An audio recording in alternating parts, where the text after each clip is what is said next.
Hi friends, എല്ലാവർക്കും നമസ്കാരം. അപ്പോൾ ഇന്ന് ഞാൻ ചിക്കൻ പോപ്കോൺ ആണ് ഉണ്ടാക്കുന്നത്. അപ്പോൾ ഇത് വളരെ ഈസിയാണ് ഉണ്ടാക്കാനായിട്ട്, അതുപോലെ കഴിക്കാനും നല്ല ടേസ്റ്റാണ്. അപ്പോൾ നമുക്ക് നോക്കാം ഇതെങ്ങനെ ഉണ്ടാക്കാമെന്ന്. അപ്പോൾ ആദ്യം തന്നെ ഒരു ബൗളിലേക്ക് 300 ഗ്രാം ബോൺലെസ് ചിക്കൻ ചെറിയ പീസുകളാക്കിയത് ഇട്ട് കൊടുക്കാം. പിന്നെ ഇതിലേക്ക് 1 ടീസ്പൂൺ ഇഞ്ചി വെളുത്തുള്ളി പേസ്റ്റാക്കിയത് ചേർത്ത് കൊടുക്കാം. പിന്നെ ഇതിലേക്ക് 1/4 ടീസ്പൂൺ മഞ്ഞൾപ്പൊടി, 1 teaspoon Kashmiri chilli powder, 1/2 teaspoon കുരുമുളക് പൊടി, 1/4 ടീസ്പൂൺ ഗരം മസാല പൊടി, ആവശ്യത്തിന് ഉപ്പ്, 1 ടീസ്പൂൺ ചെറുനാരങ്ങ നീര്. ഇതെല്ലാം ചേർത്തിട്ട് വെള്ളമൊന്നും ചേർക്കാതെ തന്നെ ഇത് നന്നായി ഒന്ന് മിക്സ് ചെയ്ത് കൊടുക്കാം. അപ്പോൾ ചിക്കനിൽ ഉണ്ടാവണ ആ ഒരു വെള്ളം ഉണ്ടാവുമല്ലോ, അത് മാത്രം മതിയാവും. അത് വെച്ചിട്ട് നന്നായി ഒന്ന് മിക്സ് ചെയ്ത് കൊടുത്തിട്ട് കുറഞ്ഞത് അരമണിക്കൂറെങ്കിലും മാരിനേറ്റ് ചെയ്ത് വെക്കണം. ഇപ്പോൾ അരമണിക്കൂർ കഴിഞ്ഞിട്ടുണ്ട്. ഇനി ഇതിലേക്ക് ഒരു കോഴിമുട്ട പൊട്ടിച്ചൊഴിച്ച് കൊടുക്കാം. അതിനുശേഷം ഇത് നന്നായി ഒന്ന് മിക്സ് ചെയ്ത് കൊടുക്കാം. നന്നായി മിക്സ് ചെയ്ത് കഴിഞ്ഞാൽ ഇതൊന്ന് മാറ്റി വയ്ക്കാം. ഇനി ഒരു ബൗളിലേക്ക് 3 ടേബിൾ സ്പൂൺ മൈദ അല്ലെങ്കിൽ കോൺഫ്ലോർ ചേർത്ത് കൊടുക്കാം.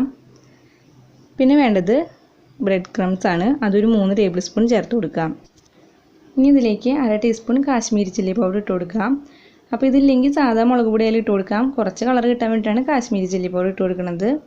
ഇനി ഇതിലേക്ക് 1/2 ടീസ്പൂൺ ചതച്ച മുളക് ഇട്ട് കൊടുക്കാം. പിന്നെ ഒരു 1/4 ടീസ്പൂൺ ഉപ്പും കൂടി ചേർത്തിട്ട് ഇത് നന്നായി ഒന്ന് മിക്സ് ചെയ്തെടുക്കാം. അതിനുശേഷം ഓരോ പീസ് ചിക്കൻ എടുത്തിട്ട് ഈ പൊടിയിൽ മുക്കിയിട്ട് ഒന്ന് മാറ്റി വയ്ക്കാം. അപ്പോൾ നമ്മൾ എല്ലാ പീസ് ചിക്കനും ഒരുമിച്ച് ഇട്ട് കൊടുക്കരുത്. അപ്പോൾ ശരിക്കും ചിക്കൻ്റെ മേലെ കോട്ടിങ് പിടിക്കില്ല. അപ്പോൾ നമ്മൾ ഓരോ പീസ് അല്ലെങ്കിൽ 2-3 പീസായിട്ട് ഇട്ട് കൊടുത്തിട്ട് നന്നായി ഒന്ന് പൊടിയിൽ മുക്കിയെടുത്തിട്ട് മാറ്റി വയ്ക്കാം. ഇപ്പോൾ എല്ലാ പീസ് ചിക്കനും ഞാൻ പൊടിയിൽ മുക്കിയെടുത്ത് വെച്ചിട്ടുണ്ട്. ഇനി ഇത് ഓരോന്നായിട്ട് നല്ല ചൂടായ എണ്ണയിലേക്ക് ഇട്ട് കൊടുക്കാം. അപ്പോൾ ചിക്കൻ എല്ലാം ഇട്ട് കഴിഞ്ഞാൽ ഒരു മീഡിയം ടു ലോ ഫ്ലെയിമിൽ വെച്ചിട്ട് വേണം ഇത് വറുത്തെടുക്കാനായിട്ട്. അപ്പോൾ ചിക്കൻ്റെ ഉൾഭാഗം എല്ലാം വെന്ത് കിട്ടണമെങ്കിൽ തീ കുറച്ച് വെച്ചിട്ട് വേണം ഇത് വറുക്കാനായിട്ട്. അപ്പോൾ ഇത് ഇടയ്ക്കിടയ്ക്ക് ഇളക്കി കൊടുത്തിട്ട് ഇതൊന്ന് വറുത്തെടുക്കാം. ഇപ്പോൾ ചിക്കനെല്ലാം വറുത്ത് വന്നിട്ടുണ്ട്. അപ്പോൾ ചിക്കൻ്റെ ഉൾഭാഗം എല്ലാം നന്നായി വെന്തിട്ടുണ്ട്. അതേപോലെ ചിക്കൻ്റെ പുറം ഭാഗം ലൈറ്റ് ഗോൾഡൻ കളർ ആവാനേ പാടുള്ളൂ. ഒരുപാട് ഗോൾഡൻ ബ്രൗൺ ആയി കഴിഞ്ഞിട്ടുണ്ടെങ്കിൽ നമ്മൾ ചിക്കൻ കഴിക്കുമ്പോൾ പൊടിയെല്ലാം ഒരു കരിഞ്ഞ ടേസ്റ്റാണ് ഉണ്ടാവുക.